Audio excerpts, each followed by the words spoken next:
e estaremos vendo exemplo de sermão expositivo.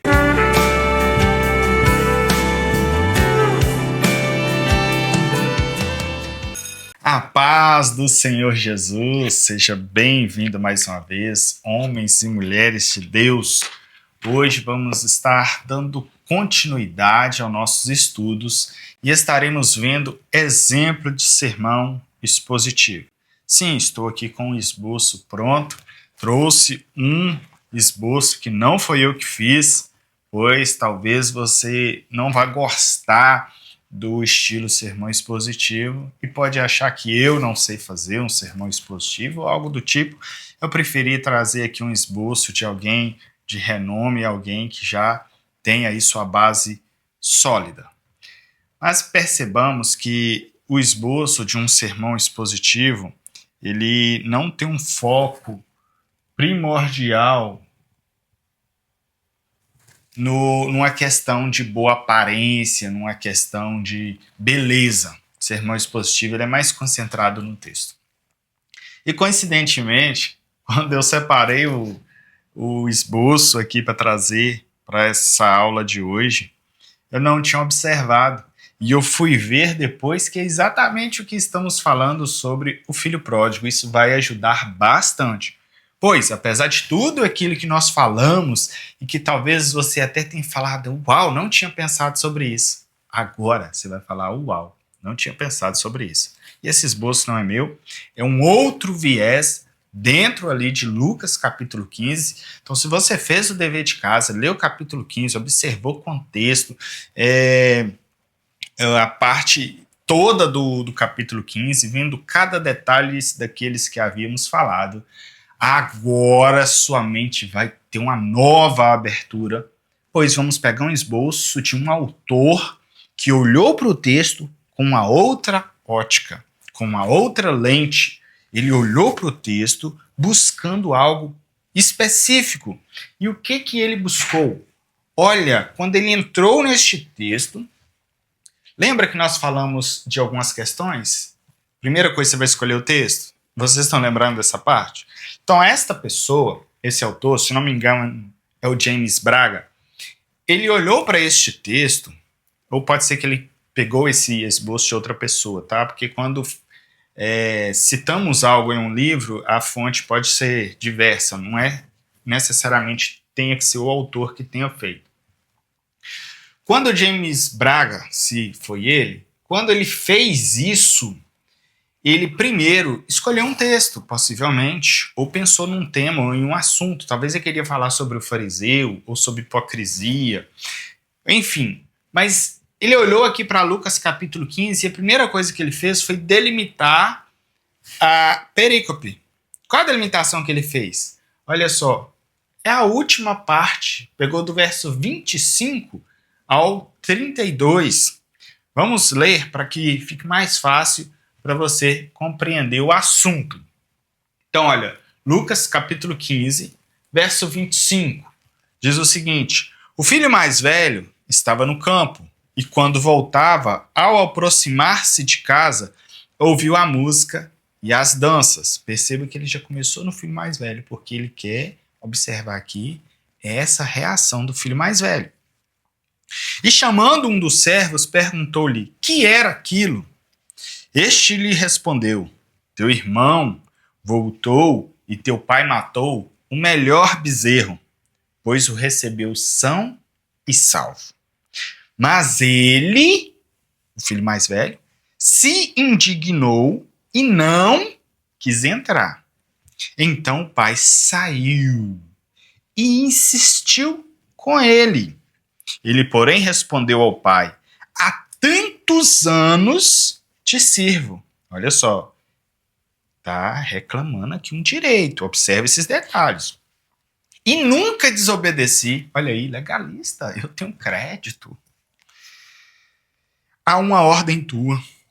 Mesmo assim, nunca me deste um cabrito para eu me alegrar com meus amigos. De certo modo, o pai está reclamando uma injustiça aqui. Chegando, porém, este teu filho, que desperdiçou os teus bens com prostitutas, mataste para ele o melhor bezerro, acusando o irmão.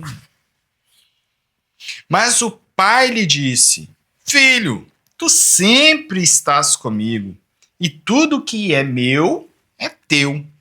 Mas era justo festejarmos e nos alegrarmos, pois este teu irmão estava morto e reviveu, havia se perdido e foi achado. Então vamos voltar ao esboço. E olha a proposta do autor. Olhar para esta passagem que nós acabamos de ler, e eu li, fazendo algumas observações, só para dar uma abertura na sua mente, mas não faça isso quando você for ler para pregar, não, tá bom? É porque hoje nós não temos tempo para uma pregação. Estamos aqui olhando um esboço. Nosso propósito agora é concentrar no esboço. Mas eu quis ler o texto para relembrar a sua memória alguns detalhes que estão ali e de onde que esse esboço, que é o que nós vamos estar vendo agora, como que ele surgiu de dentro daquele texto. O título, ou o tema, ficou assim, ó. Na verdade, melhor, aqui o autor deu os dois. Ele não economizou, não. Porque você pode dar título, pode dar tema. Raríssimas vezes você faz as duas coisas. Livros de homilética você encontra título e tema. Mas na sua vida real, não queira sentir a necessidade de fazer isso. Se você quiser fazer, pode fazer. Mas se você der um título, não tem mais aquela necessidade de dar um tema. Se você der um tema, não tem aquela necessidade de dar um título. Mas tudo bem. O título dele é O Fariseu Ontem e Hoje, para chamar atenção. Maravilha, mas não dá para você saber nada, né? O título é para quem te ouve, é para chamar a atenção da igreja. Vocês lembram disso? Agora, olha a diferença do tema. O tema é algo específico que te conduz num trilho. Olha o tema, aspecto do farisaísmo visto no caráter do irmão mais velho. Aspecto do farisaísmo visto no caráter do irmão mais velho.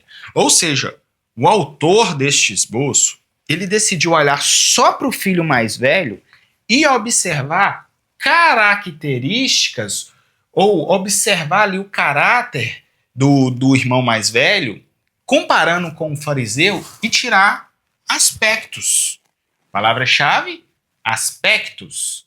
E olhando aqui dentro de um tema, que é a parábola do filho pródigo, porém, ele delimitou do verso 25 ao 32. Porque ele quer olhar exatamente o filho mais velho. Ele quer olhar ali a reação do filho mais velho, suas exigências, suas acusações, sua demonstração de que merecia algo. Porque tudo isso não são características de um fariseu. E muitos fariseus estão dentro da igreja. E às vezes nós não corremos risco de nos comportar como um fariseu. Pode ser que nós vamos identificar com alguns aspectos. E talvez Deus queira não só nos ensinar a homilética hoje, mas Deus pode também estar querendo nivelar nossas pontas de fariseu. Talvez nós estamos com alguma crista aqui exageradamente fora do padrão. E Deus pode estar nos corrigindo. Então veja bem, temos uma delimitação, um tema e um objetivo, que é retirar deste texto, observar à luz deste texto, características de um fariseu, aprender com isso, ou seja, identificar ali erros que podemos estar cometendo ou acertos que deveríamos exercer. Neste caso, como o irmão mais velho ele está errado, nós vamos aprender erros que não deveríamos cometer. Ou identificar problemas, pecados, egoísmo, algumas ações nossas, cristãos de hoje, que não estão condizentes com a palavra de Deus. Aí o autor olha para o texto e uma das coisas que ele observa, um dos aspectos que ele vê que tem a ver com o fariseu e tem a ver com o irmão mais velho da parábola do filho pródigo, é que era um homem de justiça própria. E aqui ele faz duas subdivisões, ou seja, a divisão principal era um homem de justiça própria. Só que, quando ele vai falar desse tópico, ele divide ele em duas formas que prova que ele não era um homem de justiça própria. Essa é uma das formas de dividir. Então, entenda que agora, não somente a ideia do sermão expositivo, não somente a forma de composição e de exposição, mas já também aprenda aqui com a subdivisão. Ou seja, aqui o autor dividiu entre indicado por sua reivindicação de obediência. O que quer dizer isso? Quando o filho mais velho reivindica ali que ele sempre esteve ali, que ele obedecia, ele está querendo dizer que ele é um homem de justiça própria. Tipo, eu conquistei, eu mereço, eu merecia. Lembra que quando nós lemos o texto ali agora, nós fizemos essas observações? Manifestada por sua atitude para com o irmão. Verso 29 e 30. Isso também manifestava que ele era um homem de justiça própria. Por quê? Porque se o irmão não tem justiça própria, então ele não tem crédito. Eu tenho justiça própria, eu preciso ter crédito. Agora vamos ver a divisão 2. A divisão 2 também é que o autor seguiu praticamente todas as divisões, não todas, né, as outras aumentou ali a quantidade de subdivisões, que não existe um padrão. Na primeira, ele usou 2 subdivisões. Na segunda, usou 2 subdivisões. Na terceira, ele usou 4 subdivisões. Subdivisões, talvez vai ter um tópico que nem vai ter, outro vai ter. Isso é normal, tá bom? Não existe essa padronização. O segundo aspecto que ele observa no texto, que tem a ver com o irmão mais velho e o caráter de um fariseu, é que ele era um homem desamoroso. Ou seja, aqui o autor ele não está só olhando para o texto e aprendendo com o texto o que é um fariseu. Ele já tem conhecimento prévio do que é um fariseu, à luz das escrituras, à luz de estudo, e quando ele olha para o texto, ele observa o reflexo desse fariseu no irmão mais velho. Então ele precisa comparar. Porque se você não souber quem é um fariseu, qual é o caráter de um fariseu, você vai olhar para o texto, vai observar o irmão mais velho, mas não vai conseguir perceber essa semelhança. Você só percebe uma semelhança de algo que você já conhece, ok? Então vamos lá. Lembrando que o texto não te fala que essa é uma semelhança com o fariseu. Mas vocês lembram que o contexto deste texto nos revelou, nos mostrou, nos deu a luz de que Jesus estava respondendo fariseu. E que quando Jesus estava falando, contando essa parábola e apresentando estes erros do irmão mais velho, Jesus estava dizendo, olha, eu estou revelando você aqui. É como se ele estivesse sendo isso. Ou seja, ele não está contando uma parábola para contar uma historinha. Ele está falando, olha, você está acusando o pecador, mas eu estou te dando aqui o seu check-up. Você está completamente também errado, necessitando da graça e do perdão. Era um homem desamoroso. Está no verso 28 ao 30. Isso são sermões positivos. Tudo que você encontra tem prova no texto. Nós podemos até parar aqui um pouquinho, ir lá no texto e observar o que estes versos dizem. Mas vamos só finalizar aqui o esboço e depois retornamos em parte.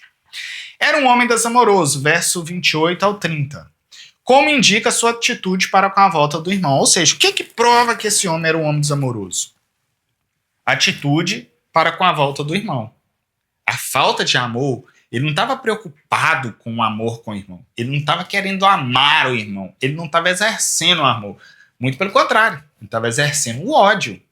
Ele estava, em vez de querer trazer para perto, ele queria manter longe. Em vez de ele buscar, ele queria expulsar. Então isso demonstra sua falta de amor para com a volta do irmão. Ou sua atitude demonstra ali. Deveria demonstrar amor, mas demonstra ódio. Ok? Ele praticamente deserdou o irmão. Exatamente. Ele não está aceitando. Ele queria que esse irmão deixasse de, literalmente, ali ser seu irmão. Para ele não está preocupado com isso. Mas o pai está querendo o irmão de volta. O filho, né? O pai quer o filho, que seria o irmão desse fariseu.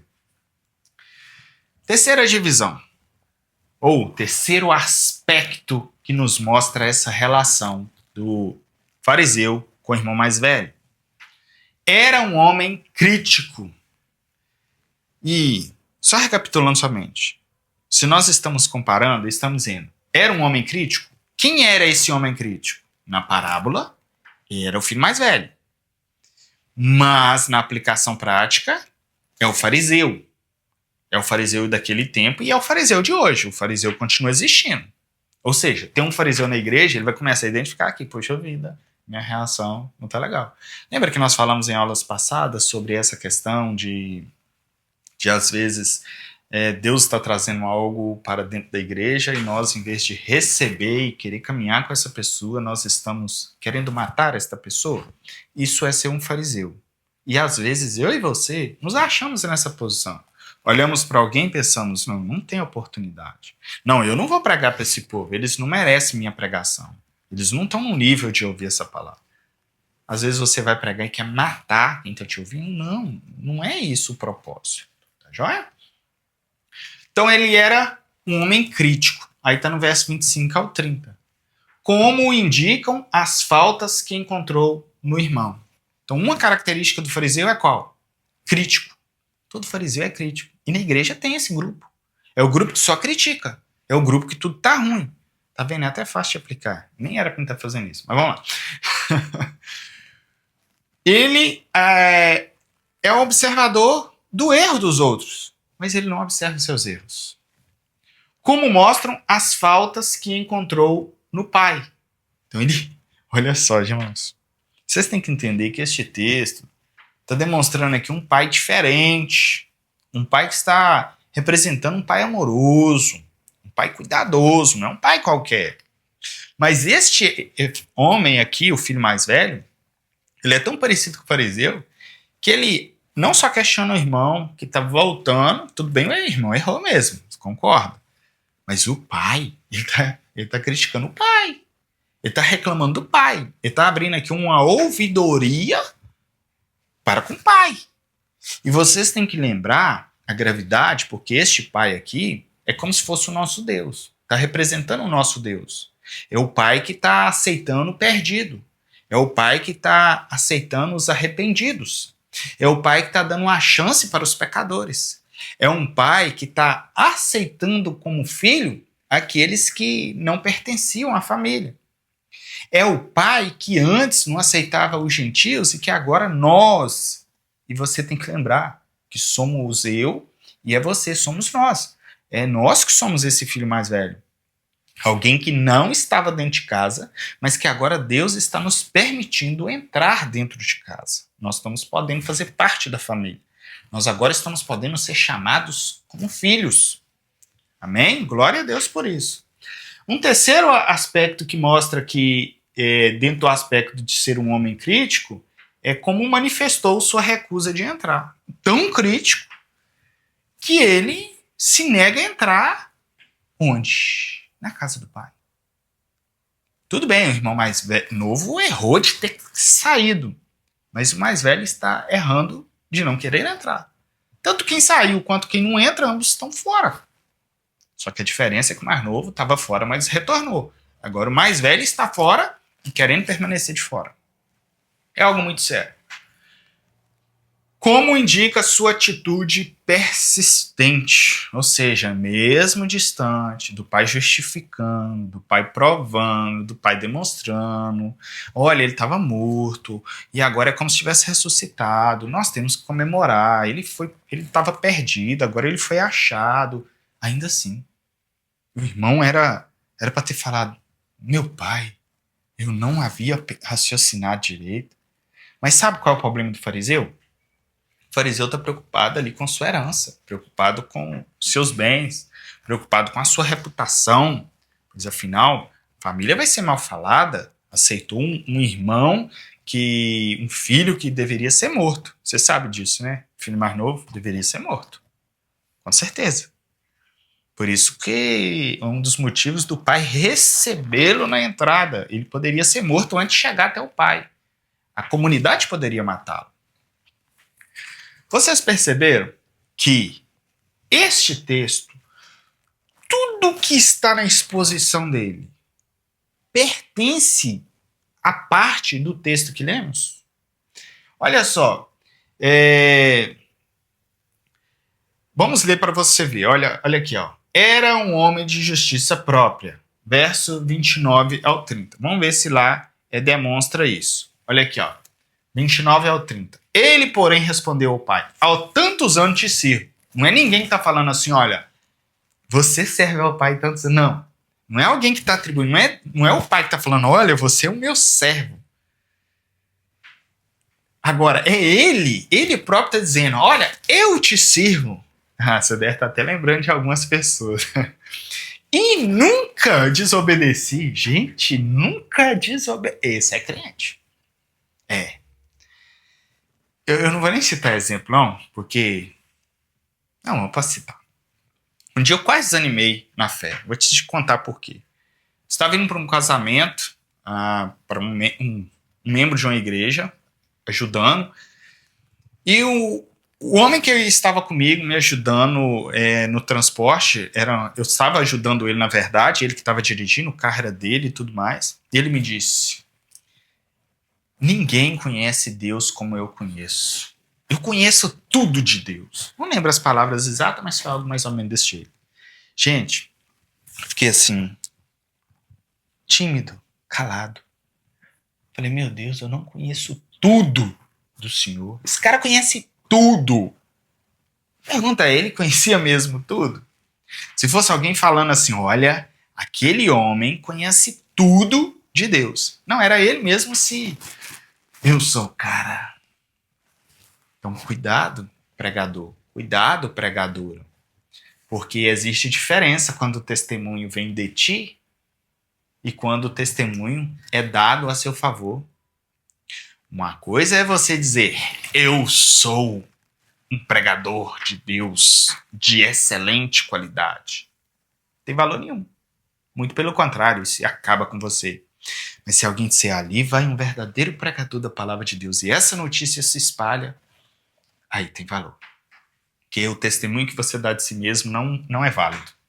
Ele, porém, respondeu ao pai, há tanto tempo, há tantos anos te sirvo. Ei, eu te sirvo, você não está sabendo, não? Olha, eu tenho um crédito. Nunca desobedeci. Irmãos, a palavra de Deus diz que aquele que diz que não peca, já está pecando, porque é mentiroso. O fariseu é mentiroso. Há uma ordem tua. Mesmo assim, nunca me deste um cabrito para eu alegrar com os meus amigos. Olha só. Está falando o seguinte ainda. O senhor é ruim, viu? O senhor não é justo, não. Mesmo eu tendo crédito, o senhor não me dá um crédito. Eu mereço, o senhor não paga o que merece. Só está endividado comigo. É isso que está falando, em outras palavras. Então, sim, este texto demonstra que ele reivindicou obediência. Então, isso, de fato, prova que ele era um homem de justiça própria. Ou seja, eu estou provando no texto. Não é... Eu não estou inventando isso. Eu não estou falando, irmãos, eu resolvi falar aqui que o fariseu é um homem de justiça própria. Não, ele está olhando para o texto e retirando essa informação e expondo. Lógico que na hora que ele expõe, ele vai contar a história. E ele vai falar, é assim o fariseu, fazia desse jeito. E tem alguns fariseus aqui no nosso meio. E pregador corre isso ser fariseu. Pregadora corre isso ser fariseu. Por isso que o esboço aqui está nos ajudando de todos os lados.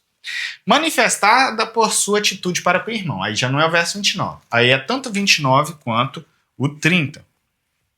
Só que nós acabamos de ver o 29, vamos só dar sequência até o 30. Chegando, porém, este teu filho, não é irmão dele mais, não.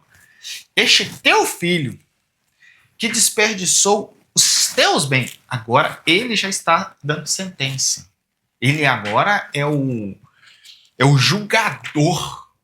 Tá aí, característica de fariseu.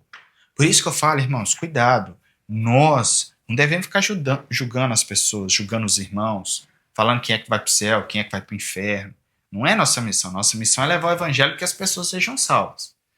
Mas a pessoa está cometendo algum erro, tem algo de errado, não é eu que vou dar a sentença. Eu estou aqui a serviço de Deus. Por isso nós temos que tomar muito cuidado. Desperdiçou os teus bens, está aqui acusando o filho, está aqui acusando o irmão.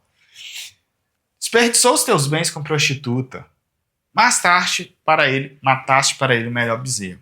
Está aqui acusando o irmão, ele está aqui reclamando do pai. Isso é uma prova de que ele é um homem de justiça própria. Tanto por ele reivindicar sua própria justiça, quanto por ele acusar retirando a justiça do irmão ali, que seria, nesse caso do irmão, mas poderia ser de um amigo, de um parente, de outro membro na igreja, de outra liderança da igreja, e assim as coisas seguem. Eu acredito que nós não precisamos parar aqui para observar todos os pontos. Eu quero acreditar que você conseguiu entender como que as informações do texto foram retiradas do texto e foram colocadas e agrupadas dentro de linhas de pensamento. Tá? O que eu quero que você veja? Deixa eu grifar aqui as divisões principais para ficar mais claro. Olha, este texto foi trabalhado com 3 divisões. Ou seja, o autor olhou para este texto e, observando este texto, ele pensando em observar os aspectos do fariseu, ele olhou para esse texto e ele conseguiu fazer 3 garrou.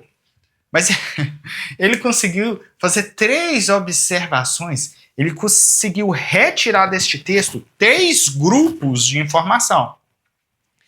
E eu quero que você observe uma outra coisa. Você poderia fazer apenas a observação generalizada. Só que olha só como queria ficar. Eu vou colocar aqui com caneta vermelha. Se esse sermão não tivesse sido agrupado por essas 3 partes maiores, ficaria assim, ó. Então, este ficaria sendo o primeiro tópico, esse o segundo, esse o terceiro, esse o quarto, esse o quinto, esse o sexto, esse o sétimo e esse o oitavo. Então, veja bem, se o autor não agrupa esses grupos maiores de tratar aqui a justiça, então primeiro ele observou sobre a justiça própria, depois sobre ser desamoroso e depois sobre ser crítico. Então ele olhou para o texto e separou por justiça própria, separou as informações pela questão do amor e separou as informações por questão de crítica. Se ele não fizesse isso, ia ficar assim, ó. Primeiro aspecto que eu observo, era um homem que reivindicava obediência. Segundo aspecto, era um homem de más atitudes para com seu irmão. Terceiro aspecto, não foi favorável à volta do irmão. Quarto aspecto, praticamente deserdou o irmão. Quinto aspecto, observava faltas no irmão. Sexto aspecto, observava faltas no pai, ou reclamava faltas do pai, ou achava erros no irmão e erros nos pais. Sétimo aspecto, recusa entrar. Oitavo aspecto, mantém firme, persistente nas suas decisões. Perceba que teria ficado um sermão mais chato, mais enjoado, mais garrado. Aí você começa primeiro, segundo, terceiro, quarto, quinto, sexto, sétimo, oitavo. E a igreja já está cansada, está querendo ir embora e acha que você não vai acabar mais. Mas olha que bonito que ficou a organização. Primeiro ele fala, olha, primeiro aspecto que eu observo nesse texto está relacionado à justiça própria do fariseu, ou à justiça própria do irmão mais velho. Não quer dizer que você tem que usar o nome do jeito que o autor usou, que ele usou assim, era um homem de justiça própria.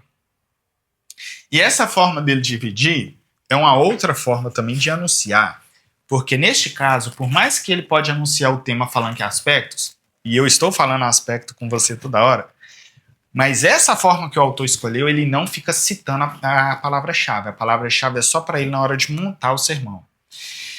Ele só chega e diz: era um homem de justiça própria. Ele só anuncia o texto assim. Depois, quando ele terminou, ele diz assim: era um homem desamoroso. Possivelmente, aqui, na transição ali da introdução para entrar no corpo do sermão, ele ia dizer assim: nessa noite, nós vamos ver aspectos do fariseu visto no irmão mais velho. Vamos ver como era o irmão mais velho e o que ele tem a nos ensinar sobre o fariseu. Então, essa é como se fosse uma pergunta que ficasse. Quem era o irmão mais velho? Ou quem era aquele homem? Ou quem é o homem chamado de fariseu? Ou quem são aqueles que Deus trata como fariseu? Ou o que é um fariseu? É uma pergunta que seria muito importante para entrar no texto, porque aí o texto começa a responder. Então, quem é este homem apresentado pelo texto? Quem era? Porque é tempo passado. Poderia ser presente também. Quem é? Porque esse homem continua existindo nos nossos dias, então poderia. Quem é? Se eu perguntasse quem é, a resposta é essa aí. É um homem de justiça própria. Eu posso trazer o texto para os nossos dias e seria até mais legal. Então, se você fala quem é o homem apresentado por este texto, então é um homem de justiça própria. É um homem desamoroso. É um homem crítico. Tá bom? Agora, se você falou você não pode falar era mais. Se você falou era, você não pode falar é mais. Você tem que escolher o tempo verbal. As coisas têm que estar alinhadas. Aqui ele decidiu passado. Então ele está tratando ali, olhando para a história passada, para trazer para os nossos dias. Então, quem era? Aí a pergunta da transição é: vamos ver quem era este homem. Aí o texto vai dar a resposta. Era um homem de justiça própria. Terminou aqui, poderia fazer uma transição do tipo pergunta de novo. Eu perguntei para entrar no sermão, posso perguntar: quem é esse irmão? Ou quem é esse homem? Ou o que mais o texto nos diz sobre quem era este homem? O texto também nos diz que este homem era desamoroso. A sua comunicação mais fluida. Em vez de você simplesmente terminou, era um homem desamoroso. Você pode simplesmente terminou o tópico anterior e entrar no próximo. Só que aí, cuidado. Você não pode. Eu vou fazer uma simulação aqui, como se eu estivesse falando essa frase e mudando para cá. Tá joia? Olha só. Manifestada por sua atitude para com o irmão, era um homem desamoroso. Você entendeu como eu mudei de tópico? Não. Por mais que você conhece ele, já tá vendo. Tem que ter pausa, tem que ter respiração, tem que ter distância, tem que ter espaçamento. Então fica assim. Manifestada por sua atitude para com o irmão. Este era a primeira resposta que este texto nos dá para o irmão mais velho, ou para aquele homem, que é um homem de justiça própria. Agora vejamos outra resposta que esse texto nos dá. Era um homem desamoroso, conforme nos mostra os versos 28 a 30. Aí você vai lá, lê o verso 28 a 30. Tá bom? Não é obrigatório, mas é bom. Eu vou parar, que se eu começar a fazer observações, questões que às vezes nós ainda vamos tratar mais à frente, embora já seria útil para vocês, mas é só uma questão do nosso tempo mesmo. Eu sei que se deixar eu vou ficar falando, alguns gostam, alguns não gostam. E eu sei que o nosso tempo é escasso, tanto para mim quanto para você. Amanhã, se Deus quiser, é o meu aniversário, mas nós vamos estar firmes aqui, se Deus quiser. Meus HDs já acabaram, já comprei mais HDs, e as memórias estão sendo ocupadas, mas isso é bom sinal. Sinal que estamos gravando, que estamos caminhando e que estamos avançando para a glória de Deus. Não seja um fariseu na pregação. Não busque para si direitos próprios. Entenda que você também é dependente da graça de Deus, mesmo sendo pregador, mesmo sendo pregadora. E louvado seja Deus que fomos agraciados com a graça dele. Vamos orar? Deus, eu te peço, te agradeço por esta oportunidade, pela tua presença, pelo teu amor e pelo teu cuidado. Senhor, sustenta a nossa casa, o nosso lar, a nossa vida, nosso dia a dia, no trânsito, a nossa saúde, ó Deus. Pai, que o Senhor continue cuidando de cada detalhe da nossa casa, dos nossos filhos, da nossa vida financeira, da nossa saúde mental e física. Deus, eu te agradeço, Pai, em nome de Jesus. Amém. Vão em paz e que o Senhor os acompanhe. Ou permaneçam em paz. Amém.